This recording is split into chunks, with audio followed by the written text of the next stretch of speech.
La media de la población española es muy baja. Es especialmente baja si lo comparas con países del mundo anglosajón. Pues, tiene mucha más tradición en estos temas. Entonces, sí, es baja. En el caso Mapfre, el cliente medio de Mapfre es incluso más baja que la media española. Vaya. Por el propio perfil, ¿no? Es decir, estamos cambiando eso, ¿eh? También imagino Sí, sí. que existe el negocio de gestión patrimonial y eso se está cambiando. Pero el cliente tradicional de Mapfre suele ser tremendamente conservador y con muchísima versión al se puede hablar aquí y hablando más alto. Vale. Decía que como ilustración de lo que pasa en España, puedes ver los datos de depósitos, ¿no? ¿Cuánto ahorro hay en depósitos? Ya. En un momento en que los depósitos dan cero negativo, aún así la gente no quiere invertir en otro tipo de cosas y se queda el dinero en depósitos. Ya. También te decía, eso es lo que lo ilustra, ¿no? Hay razones que pueden explicar esto de todo tipo, las que quieras. Yo no sé cuáles son las reales. La gente lo explica por una cuestión cultural, por una tradición histórica, por muchas razones, ¿no?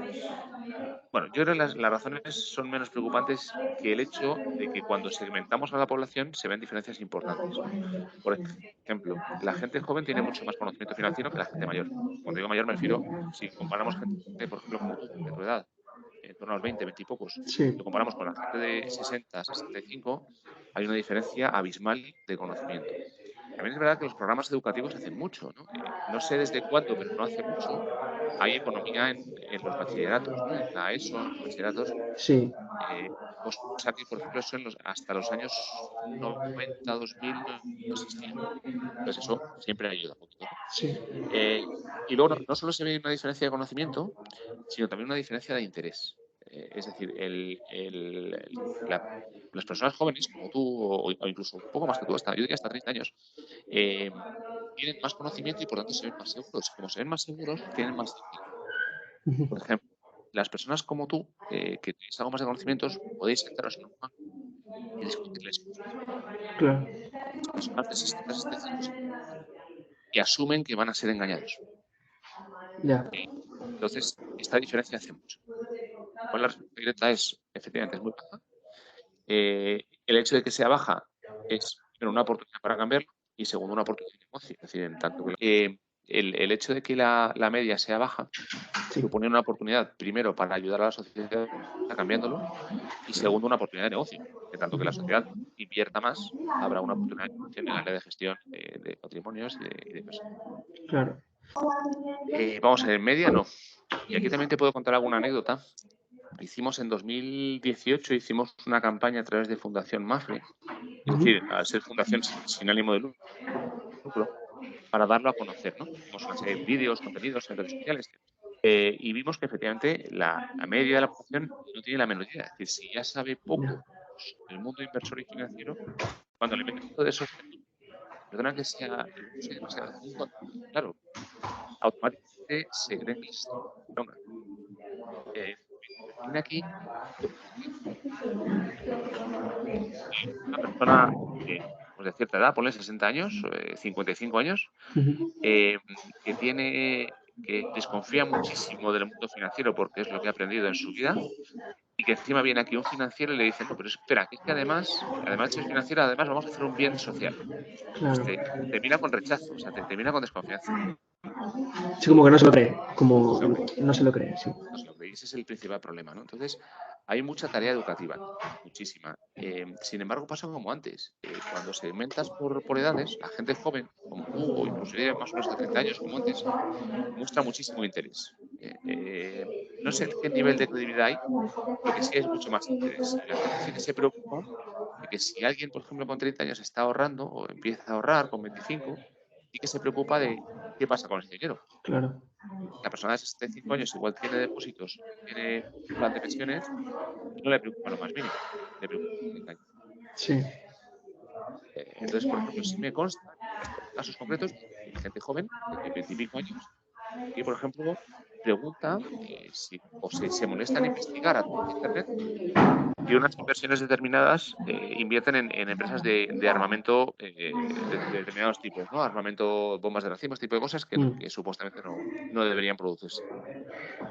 Entonces, eso me ha sorprendido para bien. Con lo cual, la respuesta sería muy similar a la de antes. En media no, con el agravante de que no se lo creen, Claro. pero hay una diferencia muy grande, sobre todo por edades. Por edades se nota un poco.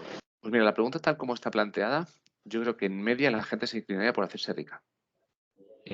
Como sabes, una pregunta de una encuesta depende mucho de cómo la plantees, ¿no? Si en lugar de mejorar la calidad de vida del planeta dices, pues no lo sé, mejorar, ¿cómo te diría yo? O apoyar socialmente a tu ciudad, por ejemplo, igual la gente cambia, ¿no? Pero tal como está planteada, yo creo que la gente se inclinaría por hacerse rico. Y con un matiz importante, y es el mismo de las preguntas anteriores. Yo creo que hay una segmentación muy grande por edades. Vale.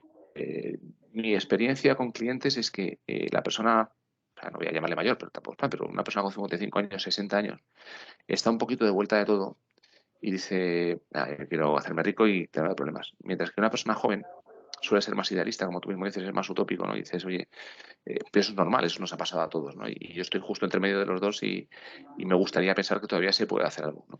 Claro. Pero sí, digo, en media, yo creo que la población española se tiraría más por hacerse rico. Si te sirve de orientación, en aquello que hicimos con la Fundación Mafre se hizo una encuesta también, que no sé si está disponible por internet, te lo voy a buscar. Y la pregunta no era exactamente así, la pregunta era si te preocupa lo que se hace con tu dinero. ¿No? Y la idea, la explicación era, tú pones dinero en un banco, ya sea en un depósito, ya sea en un fondo, lo que sea, entonces si te preocupa lo que se hace con ello. Y la respuesta era que sí, pero luego cuando la encuesta continuaba, la realidad era que nadie se molestaba en investigarlo. Entonces, si te preocupa, es porque lo vas a investigar, vas a dedicar al menos 15 minutos de tu tiempo a ver qué se hace con ello. Si dices que sí te preocupa, pero luego no lo investigas, es que no te preocupa. Vamos, hay un poco de todo. Hay un poco de todo. Yo creo que se produce, fíjate, hay un cambio de mentalidad, eso es cierto, pero y aquí también permíteme ser un poquito cínico. El cambio de mentalidad es por razones de negocio. No porque el mundo financiero de repente se haya vuelto muy bueno o muy malo, no tenemos ni bueno ni malo, sino simplemente porque, primero, hay que mejorar la imagen, como sea. Te plantas en los años 2011, 2012, después de Lehman, después de la crisis europea, y hay que mejorar la imagen, como sea. En segundo lugar, hay una serie de regulaciones que están perjudicando mucho a la industria. Entonces, la industria tiene que buscar más negocio, ¿no? Y en tercer lugar, en esos momentos hay mucha liquidez en el mercado, hay mucho dinero nuevo, pero la industria se da cuenta de que no está creciendo al ritmo que se esperaría. Entonces, digamos, en resumen, hay un cierto rechazo a la industria y la industria tiene que buscarse la vida para cómo salir de ahí. Entonces, esto es una opinión muy personal y también que no es demasiado positiva, pero yo creo que el tema, en gran parte, el auge surge de ahí, de decir, vamos a ver, tenemos que darle una vuelta a esto, de alguna manera. Y esa vuelta puede ser honesta, no te digo que no, es una vuelta bien hecha. Es decir, vamos a intentar que todo el tema de SG salga bien y hay una parte de esa vuelta que dice, mira, el tema de SG puede ser imagen que me viene bien para vender más. Y Claro. sin juzgarlo, es darle una vuelta a la industria para intentar mejorarla.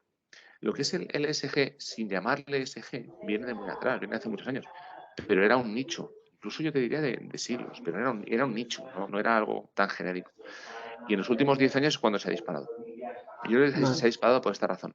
Después, cuando ya empieza a despegar, es cuando sí empieza a haber más regulación y más imposición desde fuera. Entonces, cuando todo el mundo se sube al carro. Hay un poco, por tanto, de ambas cosas, pero no es fácil, no es fácil. Y no es fácil también por varias razones. Vamos a ver, el inversor minorista, ¿qué acceso a la información tiene? Tiene muy poco. Sí, muy poco.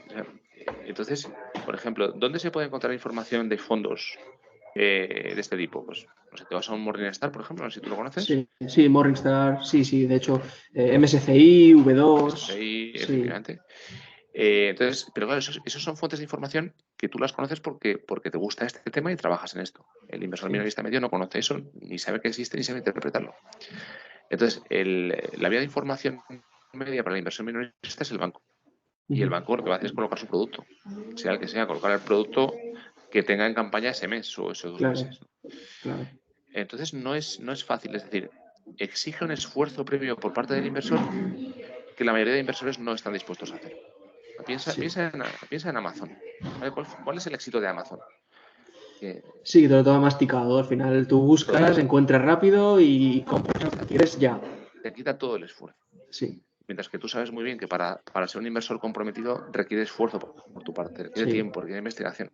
Entonces, hay una tarea nuestra en la industria de facilitar más esa información. Pero ¿qué ocurre? Que hay razones que hacen que eso no sea fácil.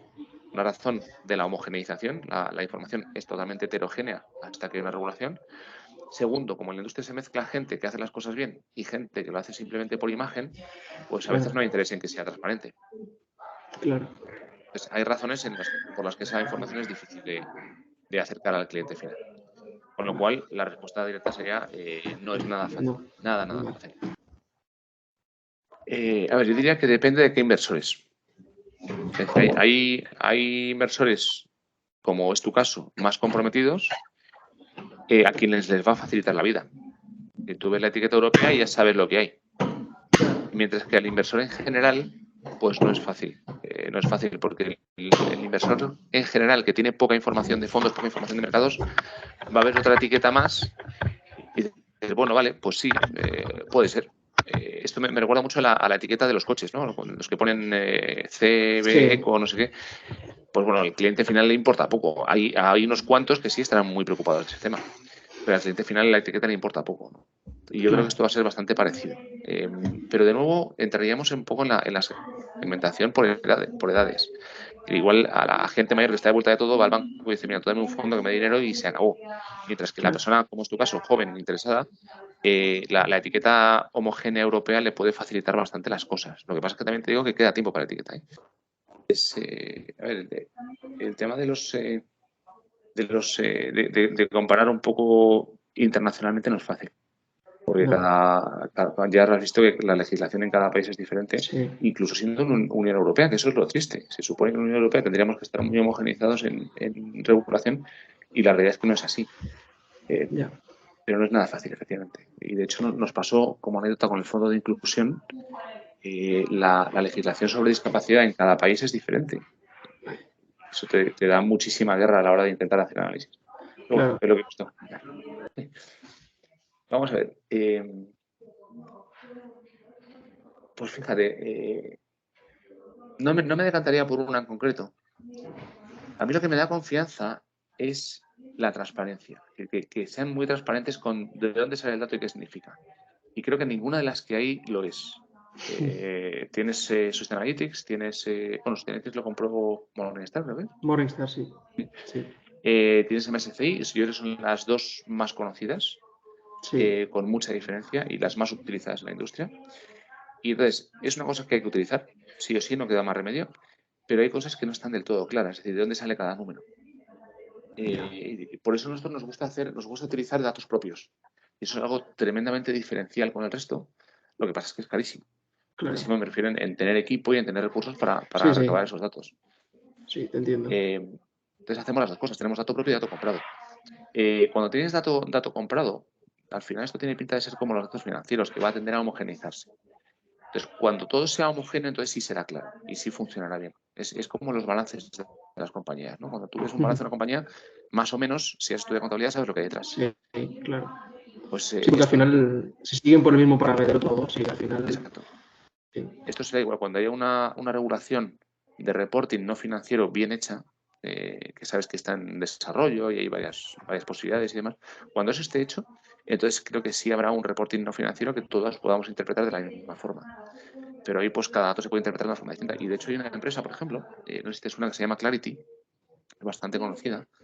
ujú, Clarity lo que hace, ha tenido muchísimo éxito, lo que hace es agregar datos. Es decir, coge todos los datos que puede de ESG de distintos proveedores y te los pone en una forma fácil de utilizar, ¿no? Te pone un frontend bastante fácil de utilizar y demás.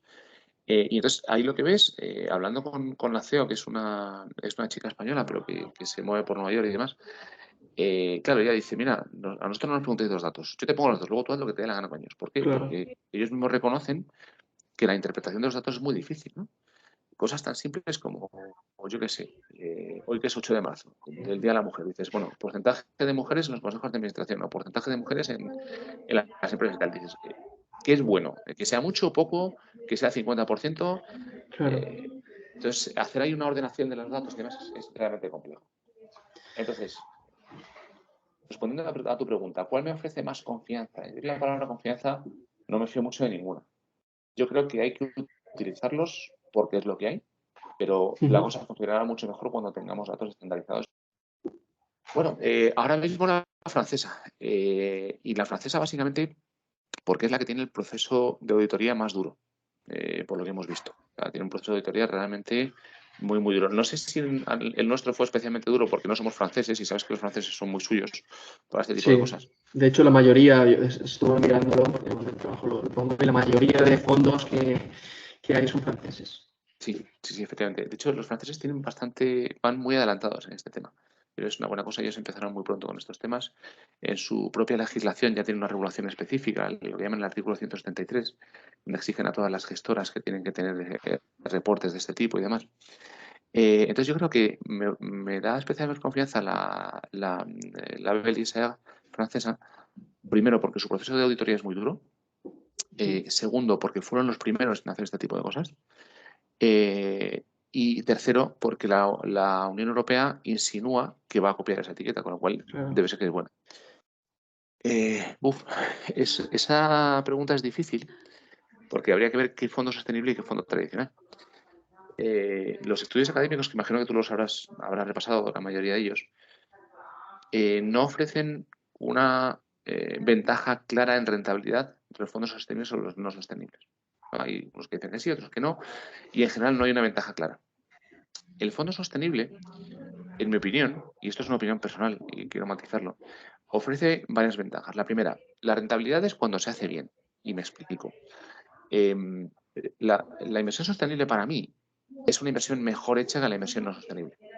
Es decir, no se trata de coger unos datos ESG, incorporarlos para que la inversión sea socialmente buena y ya está, sino, Claro. y esto yo creo que lo expliqué en la charla, es decir, para mí Sí. inversión sostenible es conozco mucho mejor allí donde invierto. Y no sé si os conté el caso de la granja de cerdos, que si te lo cuento es un poquito... No, eh, no me suena. o sea, ahora te lo cuento porque es muy ilustrativo, pero el caso es, una inversión sostenible es una inversión que conozco mucho mejor allí donde me meto. Por Ujú. tanto, voy a estar más seguro de lo que hago. Y por tanto, esa inversión va a ser menos arriesgada y o más rentable. Pero ¿qué Claro. pasa? Que no todos los fondos sostenibles funcionan así. Hay fondos sostenibles que simplemente aplican un filtro y ya está. Pues en ese caso no es fácil definirlo. Eso sería en cuanto a rentabilidad. Y ofrecen otras ventajas, que es que pueden aportar algo a la sociedad. No siempre lo consiguen, pero si se hace bien, pueden aportar una mejora o, digamos, la aportación del sector financiero a la sociedad con fondos sostenibles es mejor que si daría Claro. menos datos. Hay que diferenciar, ¿no? Entonces, si el fondo de verdad es sostenible, o sea, trabaja bien el tema de la sostenibilidad y no que sea simplemente un fondo pues, que aplique algunos términos de SG y punto para tener, yo qué sé, pues, una ética o un buen rating y ya está. Exacto. También te digo que en la industria hacerlo bien no es fácil porque es muy caro. O sea, piensa que esta industria, como cualquier otra, al final va de vender y de generar Ujú. ingresos. Entonces, cuando tú tienes un producto que es más caro que los demás, Ya. pues nada fácil sacarlo adelante. Nada, y nosotros tenemos la experiencia, nosotros, por ejemplo, solo tenemos dos fondos con etiqueta francesa. Ujú. ¿Por qué? Porque son realmente caros de gestionar, son muy caros de gestionar y a veces no compensa. Es uno de los grandes problemas de la industria, que hay veces que dices, el coste en equipos, en esfuerzo, en tiempo de gestionar bien este tipo de cosas, hay veces que el margen que te deja no compensa, porque al final el precio que va a tener no puede ser mayor al de otro fondo. La comisión que cobras no va a ser mucho mayor al de otro fondo. Claro. Entonces, esto es uno de los grandes problemas de la industria, el coste. Este es el primero y más importante. Que si lo quieres hacer bien, es muy caro y por tanto reduces el margen. Ujú. La alternativa es repercutir el coste al cliente, pero esto tampoco es viable, porque No, entonces porque le bajas tampoco la te lo van a tonalidad. comprar, claro. Efectivamente, efectivamente. Entonces es menos margen. Ese es el primero. Segundo problema, eh, el greenwashing. Es decir, el distinguir lo bueno de lo no bueno. Claro. Afortunadamente, cada vez hay menos no bueno y más bueno, yo creo, en la industria, pero sigue siendo difícil distinguirlo. Y tercero, y en relación con esto, es explicárselo bien al cliente. Porque como te decía antes, el cliente, por lo menos el cliente, yo no te diría ya ni español, el cliente mediterráneo en general. O sea, te vas a Portugal, a Italia, y el cliente financiero, no sé si es una cuestión cultural o qué, pero no se lo cree. No se lo cree. Entonces, explicarlo bien. O sea, hay una cuestión de que el cliente entienda qué es lo que se está haciendo. Claro. Es mucho más fácil explicarlo bien si el fondo está bien hecho que si no. Y esa es una de las paradojas. Si el fondo se hace en serio, bien hecho y tal, tienes una buena historia contra el cliente. Y el cliente puede rascar y como todo está limpito, lo va a ver y puede rascar lo que quiera. Cuando el fondo Claro. es un pura fachada, si el cliente rasca, va a ver que es falso. Entonces, ahí es más difícil explicarlo, ¿no? Pero bueno. Claro. Vamos a ver, siguientes pasos depende por parte de quién. Es decir, una cosa es siguientes pasos de los reguladores, otra cosa es pasos de la industria, de nosotros, y otra cosa es pasos del cliente. De la Eh, industria como tal. de la industria como tal. Sí, de la industria como tal. Pues mira, lo primero es intentar seguir haciendo las cosas bien, dotarse de equipos, de medios para hacer las cosas bien e intentar evitar en la medida de lo posible el greenwashing y todo ese tipo de cosas. Y en segundo lugar, una tarea que es muy ingrata, pero que está ahí, que es esperar a la regulación. Y ahora mismo es un momento difícil porque yo me puedo poner a hacer cosas y la regulación que va a llegar dentro de poco me las puede tirar abajo. Entonces digamos, tiene un riesgo latente, ¿no? Que luego realmente es un riesgo muy pequeño porque no creo que la regulación vaya a tirar abajo muchos fondos. Pero yo creo que son los dos pasos principales. Uno, el dotarse de medios eficientes para hacer las cosas bien, cuyo coste no sea muy alto. Y segundo, básicamente el ver, el esperar y el ayudar a esa regulación. O sea, el ayudar me refiero a que todas las entidades grandes, nosotros incluidos, cuando la Comisión Europea está desarrollando su regulación, nos hace consultas. Nos hace consultas a cada entidad individualmente y a las asociaciones, por ejemplo, a IOPA, UNESPA, etcétera. Entonces, ahí hay mucho que aportar para llegar a una regulación más o menos coherente. Estas son los dos pasos principales por parte de la industria. Hay un tercero, pero que se puede confundir con mucho marketing, que es educación. Educar al cliente, contarle al cliente lo que hacemos de verdad. Lo que pasa es que cuando dices esto, la gente piensa que lo que está haciendo es vender. Ya. Y no va tanto por vender, sino más por educar, por que se entienda lo que hacemos. Es claro, porque si lo decimos nosotros es como que queréis convencer al cliente de que te compre y al final tampoco, no es eso. Yo lo que quiero es que entiendas lo que te estoy vendiendo o que realmente te eduques. Vale. Y la Y pregunta, pero decías que las ISR serán el futuro. sí, Vamos a ver, yo pienso que sí, quizá no de forma inmediata, pero yo pienso que la inversión sostenible o la inversión responsable al final va a tener unos estándares obligatorios. Igual que hoy en día hay unos estándares obligatorios para la información financiera, para los balances y demás, claro. y hay un proceso de análisis financiero que nos enseñan a todos en la escuela, que es más o menos similar, para esto ocurrirá lo mismo, de forma que estará integrado. Ahora bien, dentro de esto se podrá hacer mejor o peor, igual que el análisis financiero se puede hacer mejor o peor, esto se podrá hacer mejor o peor. Claro. Con lo cual yo creo que el mundo acabará. Esa pregunta es Sí, compleja sí, porque depende, es decir, depende de qué fondo sostenible y de qué fondo tradicional. Es decir, hay fondos tradicionales que están especialmente protegidos contra la inflación y hay otros que no, y los sostenibles igual. Es decir, yo creo que no hay en la defensa contra la inflación no depende de que el fondo sea sostenible o no. El fondo sostenible en general, si está bien hecho, tiene una ventaja en momentos difíciles, ya sea por inflación, por tipos, por guerras en Ucrania, por lo que sea. Y es que normalmente el fondo sostenible se tiende a vender menos que el fondo no sostenible. O sea, cuando hay problemas y tú quieres recuperar el dinero, la teoría por lo menos nos dice que se tiende a vender más otros fondos antes que los sostenibles. Especialmente cuando esos sostenibles son temáticos y hay un cierto enganche, ¿no? Por ejemplo, el fondo de inclusión nuestro es un fondo que tiene una cierta historia detrás y el cliente, sobre todo el cliente grande, tiene un cierto enganche con ese fondo. Ahora bien, sobre la inflación en particular, depende de cada caso. Depende de cada caso. Puede haber fondos sostenibles que se dediquen temáticamente al mundo agrario y entonces pueden estar muy bien gestionados respecto a la inflación. Y puede haber otros, por ejemplo, el nuestro de inclusión, para el cual el efecto de inflación es el mismo que a cualquier otro fondo de acciones. Ahí no hay una distinción clara, ¿no? vale. Entonces, depende. Vale, bueno, la pregunta era más que nada porque al final en el trabajo también lo fue un poquito como que es como gestión de riesgo, al final, bueno, tradicionalmente o lo que demostraron estudios que tiene menos riesgo Eso sí. el fondo sostenible que el tradicional, entonces bueno, lo Sobre todo enfocaba un por, poco. por protección frente a controversias. Es lo que más le quita riesgo. En el momento que estalla un escándalo de alguien, la protección del fondo sostenible suele ser mayor, ¿no? Te pongo un ejemplo. Nosotros hemos tenido un caso con Orpea, no sé si lo conoces, el caso Sí, de Orpea, y nuestra gestora francesa desinvirtió por completo en Orpea el verano pasado. Entonces, y el tema ha estallado después. Entonces, bueno, este tipo de cosas. O nosotros tenemos otro caso con otra empresa francesa también. Como tenemos la gestora allí en Francia, están muy Sí. sesgados, pero con Iliad pasó lo mismo.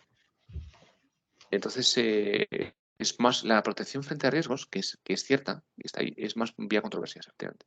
Vale. Quitarse escándalos, por decirlo así. Aquí me pones en modo vendedor, ¿no? Básicamente. Sí. Pues mira, en Mafre vamos a ver, tenemos con etiqueta francesa y con etiqueta europea, las dos, es decir, con artículo 8 europeo, que podría ser 9, pero bueno, artículo 8 y etiqueta francesa tenemos dos fondos, que son el Inclusión Responsable y el Capital Responsable. Y luego tenemos otro fondo que todavía no está con etiqueta y que estamos pensando un poco en si lo vamos a poner con etiqueta o no, que es el fondo de buen gobierno, el Good Governance. Estos fondos, además de fondo de inversión, también tienen algunos de ellos formato en fondo de pensiones y demás. No sé, ya son cuestiones entonces, ¿qué ventajas dan? Vamos a ver. Vamos a centrarnos en los dos, el Inclusión y el Capital Responsable, ¿vale? Son dos fondos muy diferentes.